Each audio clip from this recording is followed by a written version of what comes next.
Today we are going to discuss about isolation and separation of DNA fragments. So isolation and separation of DNA fragments means what, sir?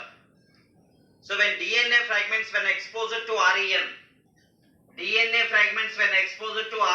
restriction endonuclease enzyme, it results number of DNA fragments are formed in different sizes. So the DNA fragments are separated. DNA fragmented separated by a technique is nothing but gel electrophorese. Very important. Gel electrophorese. So name the technique which is used for separation of DNA fragments. Gel electrophorese. So DNA fragments are separated by a technique is called a gel electrophorese.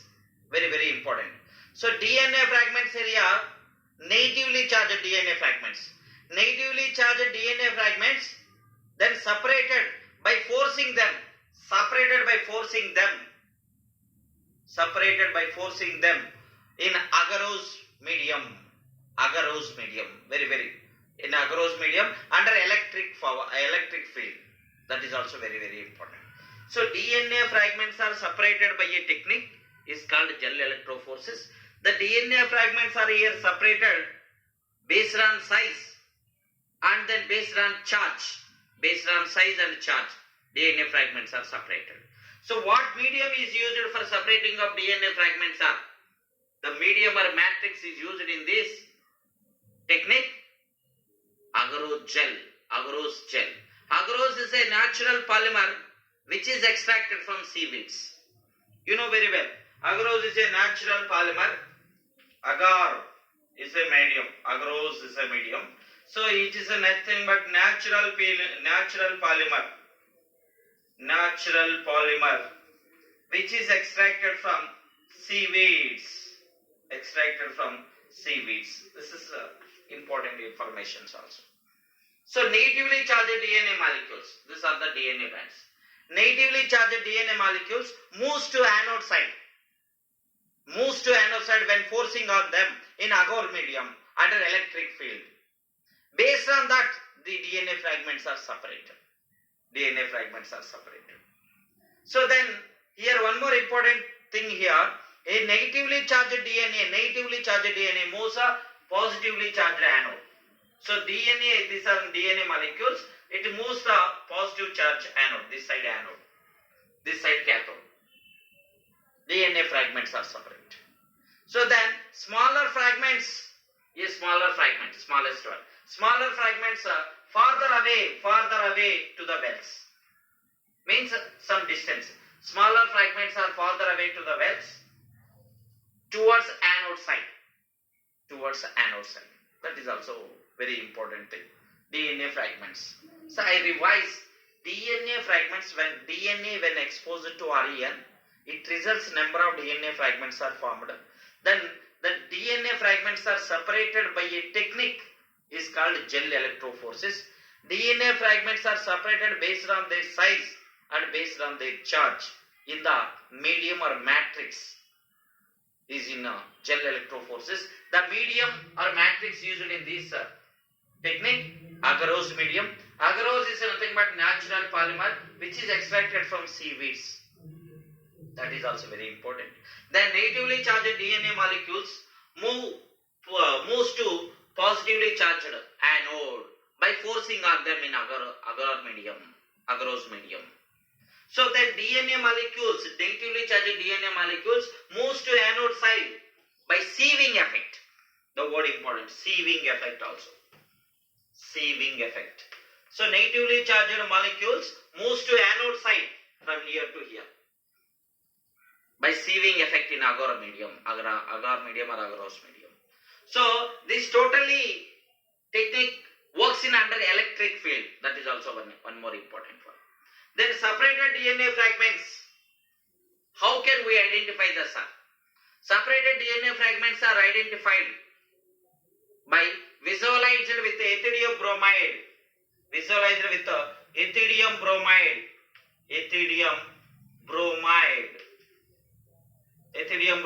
and exposure to UV radiation. This is also important. Exposure to UV radiation.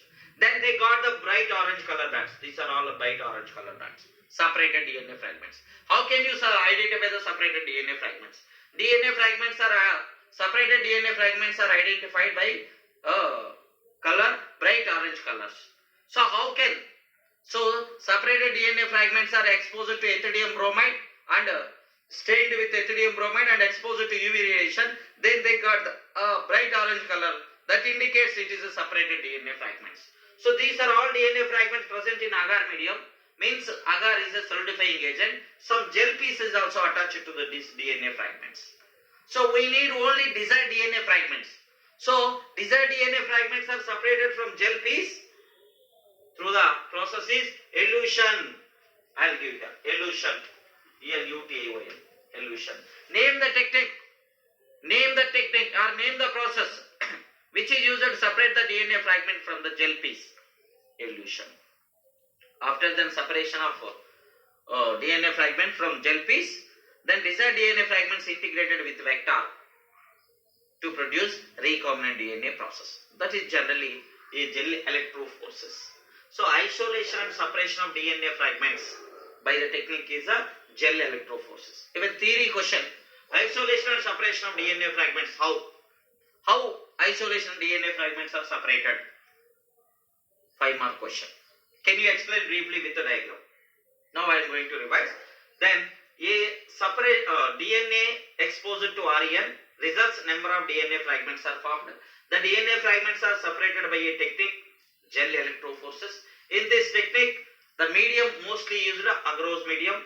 That agarose is a natural polymer which is extracted from seaweeds.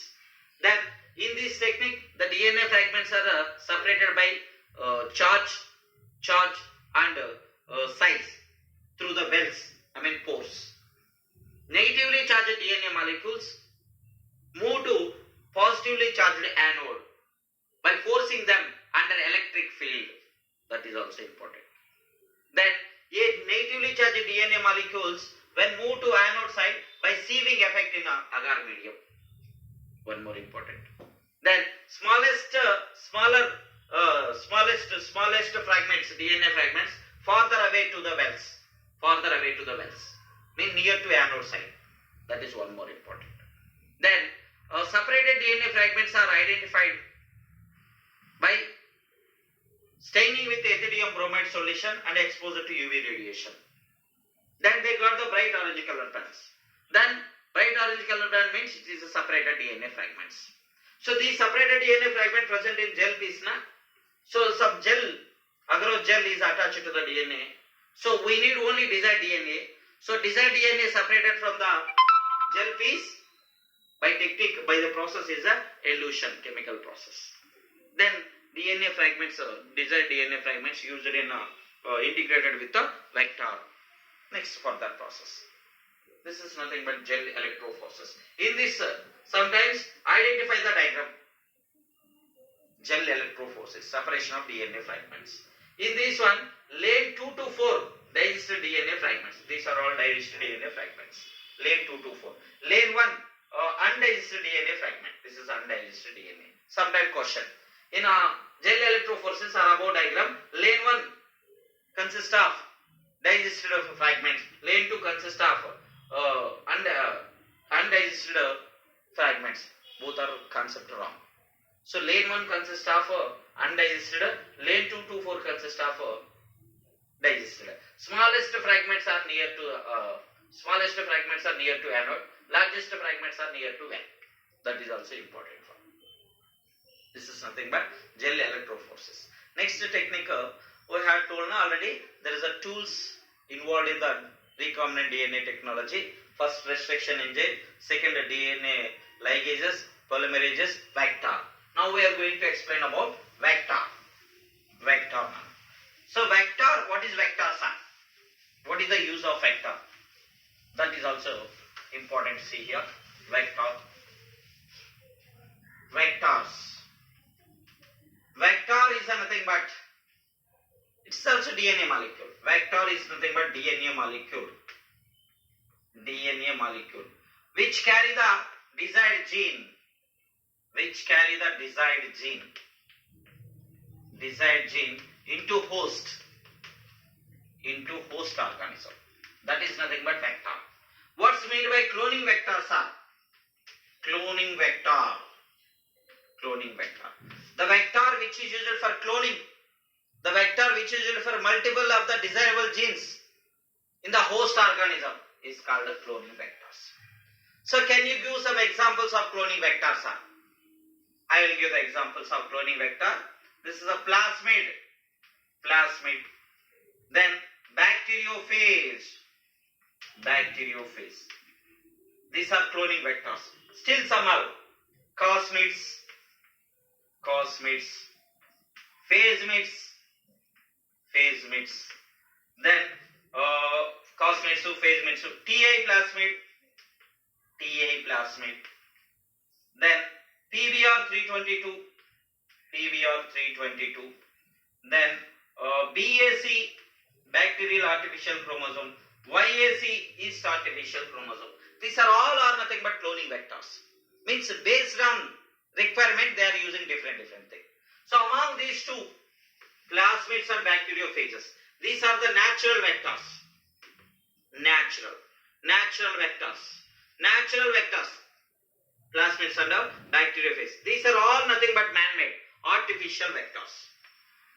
Artificial vectors. PUC 109, that is also artificial vectors. So, plasmid extrachromosomal circular DNA. Extrachromosomal circular DNA present in bacteria is called a plasmid. So, generally 1 to 2 plasmid extrachromosomal circular DNA present in bacteria. Generally it is present 1 to 2%. Sometimes more than 15 also. Sometimes 15 also percent. Bacteriophages, the virus which infect the bacteria. Virus which infects the bacteria. Virus infects the bacteria. That is called a bacteriophage. Bacteriophage. Then bacteriophage, high number per cell. High copy number per cell. High copy number per cell, not only that, then it multiply high copy number of the genome in the cell. High copy number of genomes in their cell. Which one? Bacteriophage only. Bacteriophage. These two are natural vectors. Natural cloning vector. These are all of the artificial vector. Which of the following is the artificial vector? Can you give some example for artificial vectors? Very important. Can you give natural vector, plasmid and bacteriophage? These are. Now first one by one. What features required, sir, for cloning vectors? So common features for cloning vectors. Common features. Very important one for this one. Common features. Common features for cloning vector. Common features required for cloning vectors. Cloning vectors. Common features required for cloning vector. Mainly three features. Main. First one is ORI site. ORI site. Second one, selectable marker. Selectable markers. Third one, cloning sites. Cloning sites. These are the main features of cloning vectors. ORI site. What do you mean by ORI site, sir? Origin of replication. ORI means origin of replication. Where replication need to start? That's nothing but identified by ORI site. How many copy number required per cell? Controlled by ORI site. Very important. So which of the following statement is correct about ORI site? Which of the following is not correct about ORI site? Or 5 more question. Can you write the common features required for the cloning vectors with the diagram? PBR322 diagram also there. I will give that one. So ORI site, origin of replication. Where replication need to start? How many copy numbers per cell? Controlled by ORI site. Then selectable marker. Selectable marker means it is helpful to identify the transformants. Identify the transformants. Identify the transformants. Transformants from non-transformants. Or it is identify the identify the non-transferments and identify and eliminate the non-transferments and allow for the growth of the transferments. Selectable marker only. What are selectable markers are? Selectable marker nothing but antibiotic resistant genes. Antibiotic resistant genes are used as a selectable marker. For example, ampicillin resistance, ampicillin, kanamycin, tetracycline, selectable marker, tetracycline, ampicillin, kanamycin, tetracycline, chloramphenicol. These are all nothing but selectable marker. The selectable markers are mainly antibiotic resistant genes. So it is resistant to some that.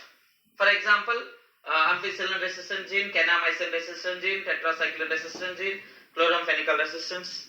These are all used as a selectable marker. So mainly these selectable markers are helpful for identification of the identified and eliminate the non-transferments and allow for the growth of transferments. Selectable marker. Next, cloning sites. Very few are single cloning site required. This is very important. Very few are single cloning site. Very few are single cloning site is required for ligase of desired gene. Very important. Then when more than one cloning site will be there, what happens, sir? More than one cloning site will be there. It is complicated for gene cloning. Complicated. Very few or single cloning site is required for gene cloning or desired DNA attachment. But if more than one is there, it is complicated for gene cloning. Then a cloning site, each cloning site consists of two antibiotic resistant genes. Two antibiotic resistant genes. Two antibiotic resistant genes. Every cloning site consists of two antibiotic resistant genes. One is nothing but generally. For example, cloning site BAMH1. You know BAMH1, Bacillus amyloliquefaciens. BAMH1 is a cloning site. It consists of two antibiotic resistant gene, ampicillin resistant gene and tetracycline resistant gene. Ampicillin resistant gene, tetracycline resistant gene. So, ampicillin resistant and tetracycline resistant gene present in which of the cloning site? BAMH1. I'll show in the PBR322 diagram. This is a general information about the cloning vector. So, cloning vector, what is required for the cloning vector, sir? Low molecular weight also required. Low molecular weight, carry the desired gene, ORI site, selectable marker, cloning site, very few cloning site. All things are required. But main one is ORI site. Carry the desired gene, that is the main. If all means all. If main one is ORI site. This is general information about this thing. Then these antibiotics genes, what is the antibiotic genes are helpful sir in cloning sites? Thoda concentrate here, more concentrate. For example, this is I am giving, this is nothing but vector. A vector having, this is nothing but one cloning site BAMH1 for example. BAMH1 is a cloning site. Iska two antibiotic resistant genes are there. This is a ampicillin resistance, tetracycline resistance. This side is a ampicillin resistance. This side is a tetracycline resistance. So cloning site, very few or only one cloning site is required. I told na. Bacillus, BAMH1 ka ampicillin resistant gene and tetracycline resistant gene. If desired gene attach it to the tetracycline resistance here. If desired gene ligate here. If desired gene attach it to in the place of tetracycline resistant gene of BAMH1, then what happened? Immediately it lost their antibiotic resistance capacity. So when desired gene attach it to tetracycline resistance in the spot, then in this gene it lost the tetracycline resistance capacity. That process is called insertional inactivation.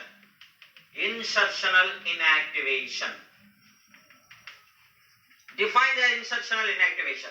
when desired gene inserted in the antibiotic resistant gene, if it is lost, immediately it lost the antibiotic resistance capacity. That's called a insertional inactivation.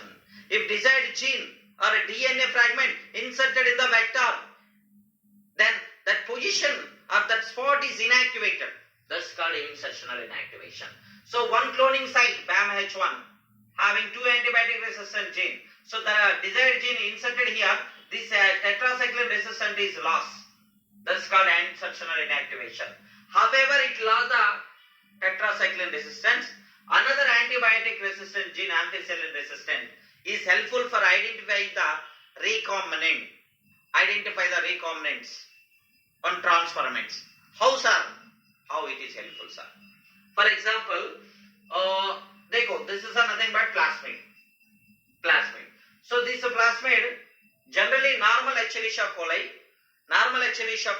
plasmids not resistant to the ampicillin or tetracycline.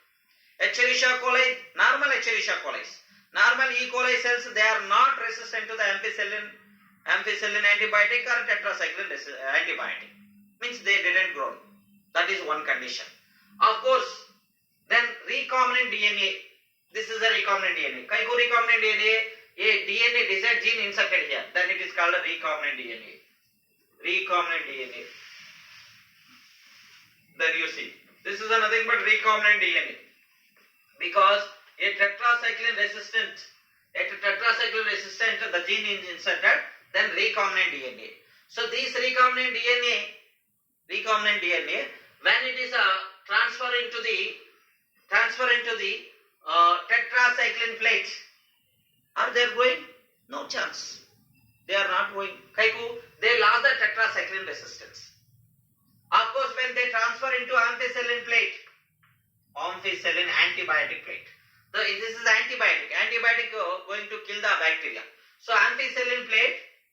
So this rDNA, the Escherichia coli, which rDNA when inserted into Escherichia coli, the transformants when cultivated, when grows in this ampicillin plate, that can easily identify which are recombinant DNA having, which are not having recombinant DNA. How, sir?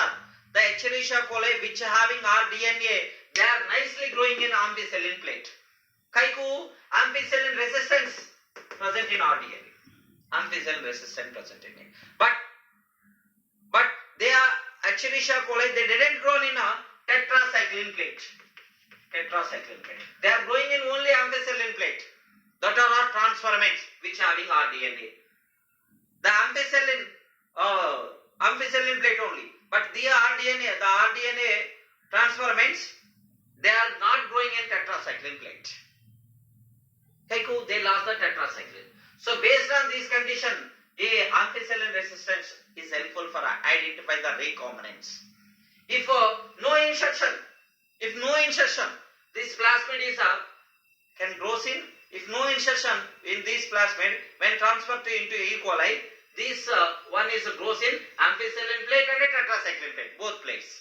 Transformants matlab plasmid transfer into Escherichia coli, but not having recombinant DNA.